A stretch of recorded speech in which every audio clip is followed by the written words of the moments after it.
My name is Claire Whitman, 27 years old. And yesterday, my parents showed me exactly what family meant to them. It wasn't love. It wasn't care.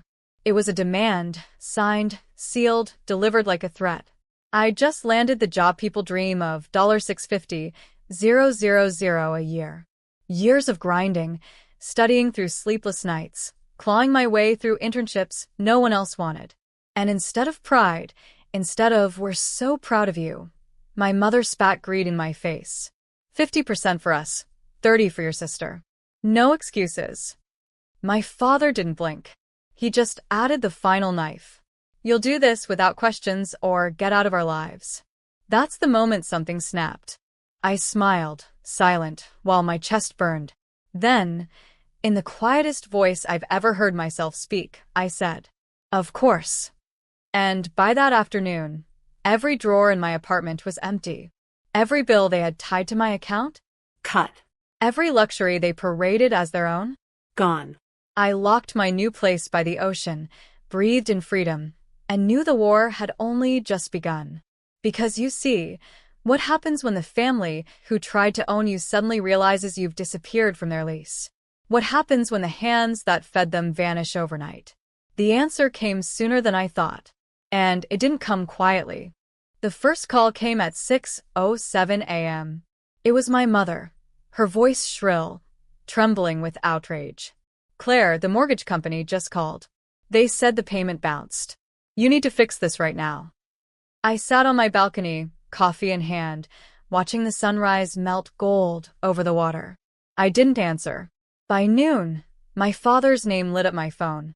Voicemail after voicemail, each one louder, angrier. "Do you think you can embarrass us like this? Your mother's having a breakdown. Your sister has modeling expenses. You owe us. We made you. Without us, you're nothing." But the thing about threats? They lose power once you stop being afraid. That evening, a message from my sister came through, syrupy sweet at first, then bitter when I didn't reply. "You're selfish. Do you know how many sacrifices I made for you? You're going to regret this. Everyone's already talking about what a cold-hearted monster you are." Monster. Funny, isn't it? When I was paying their bills, funding their parties, and keeping their lights on, I was their golden daughter. The second I pulled the plug, I became the villain. But villains have something my family never understood: control. And I wasn't done yet, because they had built their entire lives on my income. Their friends, their reputation, their status. Every bit of it borrowed from my success. Now, one by one, those pillars were about to crumble. And when they did, they would learn the truth they'd buried for years. The daughter they called nothing had become everything they needed. By the third day, the calls weren't just coming from them anymore. It was the bank manager, the country club secretary, even their church treasurer. Each voicemail was the same melody, embarrassment wrapped in urgency. "Mr. and Mrs. Whitman, your membership dues are 3 months overdue. The credit card tied to your daughter's account has been declined. The utilities will be shut off by Friday." I almost felt sorry for them. Almost. Because while my father once boasted at dinner parties, "Our Claire takes care of everything. She's the pride of this family." Now, those same people whispered about how quickly the Whitmans had fallen. My mother tried to spin it, of course. She called me, her voice dripping with practiced charm. "Sweetheart, you know we only pushed you because we love you. Your sister's dreams matter too. Just a little help so people don't misunderstand." But beneath the gloss, I heard it. Desperation. That night, I opened the financial folder I'd kept hidden. Every transfer, every payment, every indulgence they'd passed off as family necessities. Designer handbags, trips to Maui, car payments for my sister's BMW. All charged to me. I stared at the numbers, my chest heavy with years of betrayal. And then, with one click, I forwarded the entire file. To the mortgage company. To the credit bureau. To their so-called friends. Not out of cruelty. Out of clarity. If they wanted me to be their provider, their safety net, their scapegoat, then they could finally see what they had turned me into. The mask was cracking. And tomorrow, the entire facade would shatter. It happened at the charity gala. The same event where my parents strutted every year in glittering gowns and tailored suits, parading me around like a trophy they had raised. This time, they walked in alone. My sister clung to their arms, but the whispers started before they'd even reached the champagne table. Didn't Claire use to cover their donations? Strange. I heard the Whitmans' checks bounced last month. Imagine living in that mansion and not being able to keep the lights on. My mother's smile strained like glass about to crack. My father tried to laugh it off, booming about temporary glitches. But the more they laughed, the louder the room seemed to hum against them. And then came the moment that sealed it. The auctioneer stepped onto the stage, announcing a pledged tier of $50,000 for children's hospitals. My father lifted his hand automatically, until the auctioneer's assistant leaned down and whispered something. "Sir, I'm afraid your account no longer qualifies." The microphone wasn't muted. The room froze. Every eye turned to them. I watched from the back, unseen, a soft smile tugging my lips. For years, they had used me to buy their image of wealth, generosity, and power. Without me, they were nothing but smoke and mirrors. My sister tried to salvage it, muttering about how Claire would step in. But the truth had already spilled across the marble floors. The Whitmans weren't benefactors. They were beggars dressed in silk. And as their faces burned red, I realized something delicious. This wasn't revenge. This was revelation. And it was only just beginning. The pounding on my door started just after midnight. 3 sharp fists, frantic, like the house itself might cave in if I didn't answer. Through the peephole, I saw them.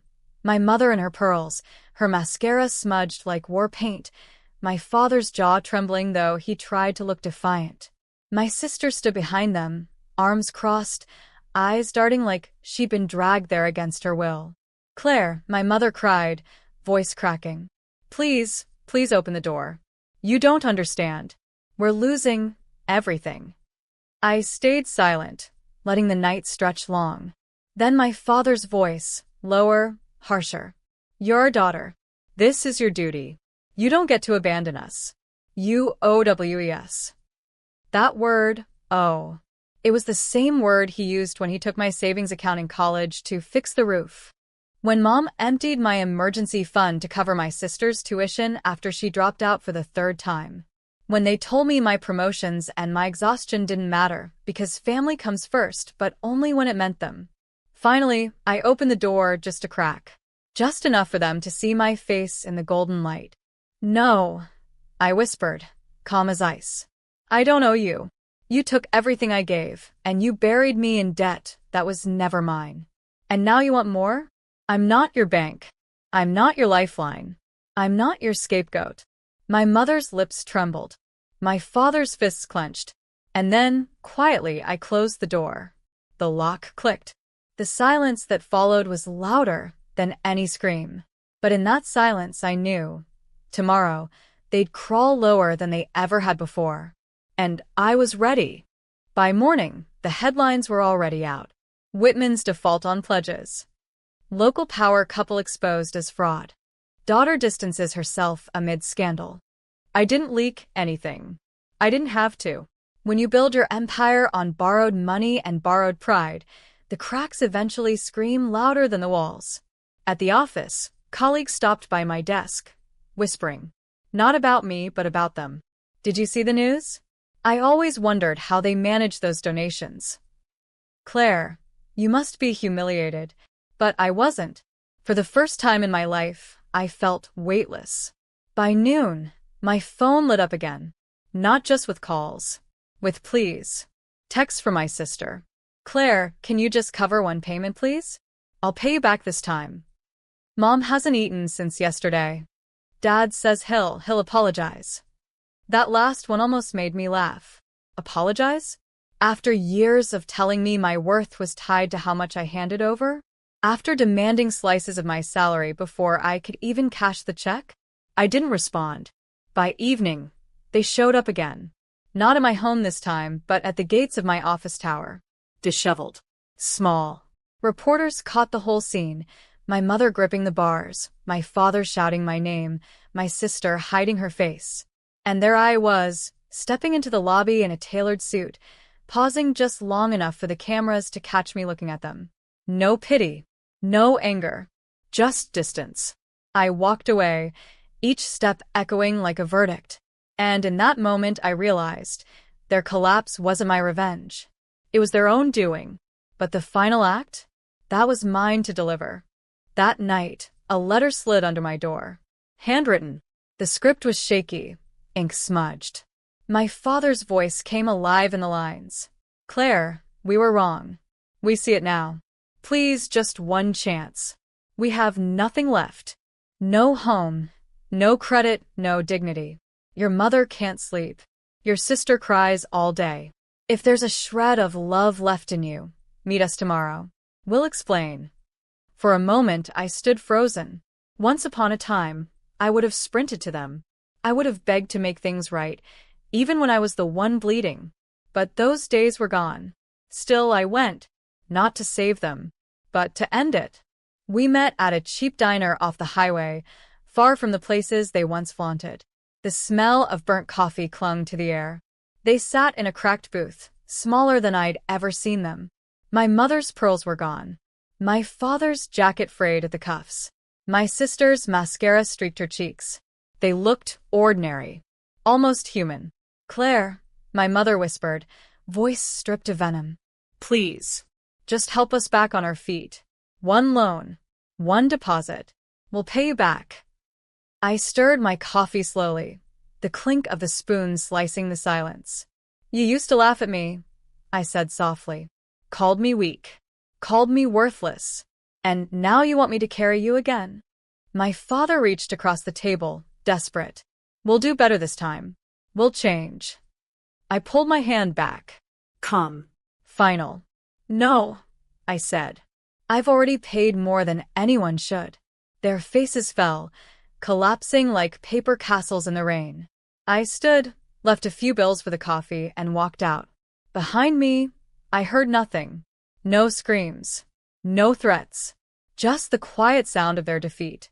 And I knew the next step was mine alone, the closing of the circle. The ocean stretched wide outside my window, waves rolling and steady, calm. My new home was quiet.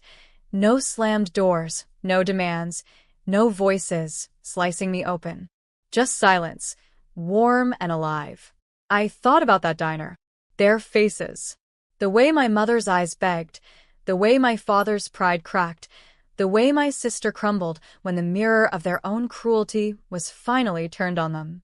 They thought money made them untouchable. They thought I was the weak link, the one they could control, cut, bleed dry. But the truth? The more they took, the stronger I became, until I had nothing left to give, except myself. And that was enough. I poured my energy into what they never valued, my work, my peace, my chosen family. Friends who loved me not for what I handed over, but for who I was. Late nights filled with laughter instead of shame. Mornings where the only expectation was coffee and sunlight. My parents and sister? They found a cramped rental on the edge of town. No more charity galas, no more designer gowns, no more headlines praising their philanthropy. People whispered now, not about me, but about how quickly their empire turned to dust. And I didn't gloat. I didn't seek revenge in fire or fury. My revenge was simpler, a life untouched by their shadows. As I closed the balcony doors, a final thought lingered, poetic, sharp, true. They demanded half of my world. In the end, I gave them nothing. And nothing is exactly what they became.